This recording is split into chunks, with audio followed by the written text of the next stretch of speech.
سلام بچه‌ها، امروز اقدام کردیم به تعمیر یه دونه اسپرسو ساز برند نباشی. چون دستگاه کاملا نوئه، به خاطر همین مشتری تاکید داشت که ما وقتی داریم بازیش کنیم پارچه چیزی زیرش بندازیم که خط و خش نیفته. مشکل دستگاه چیه؟ زمانی که مخزن آب دستگاه متصل میشه، از این زیر چند قطره ما نشتی آب داریم و ما می‌خوایم این مسئله رو با دقت بررسی بکنیم. من فکر می‌کنم که این قسمتی که چیز اسمش یادم رفت، دریچه ورودی آب قرار داره، فکر می‌کنم پیچ شل باشه. 1 2 3 4 5 6 تا پیچ باز کردم، 2 تا پیچم اینجا داشت، این 2 تا پیچو باز کردم. الان به کمک یک ابزار سعی می‌کنم کفی دستگاه رو جدا.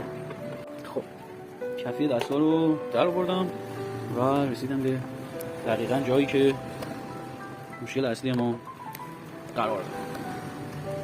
می‌خوام قسمت رو بررسی کنم ببینم که آیا علت نشتی میتونه از اینجا باشه یا نه. منظورم بیشتر واشرشه که دور دستگاه رو میگیره. خب ببینیم واشری که اینجا داره زخمی شده و همین میتونه علت نشتی آب دستگاه باشه. اگه تست بگیرم، خب یه بار دیگه اینو چه چکی هم داره میکنه.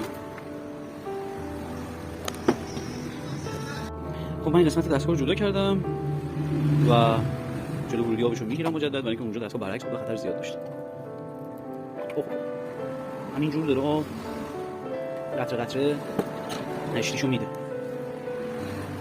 کاری از دست من ور نمیاد مگر اینکه این واشه رو بتونم تهیه بکنم و رفع ایراد بکنم. یادت نره منو سابسکرایب کنی.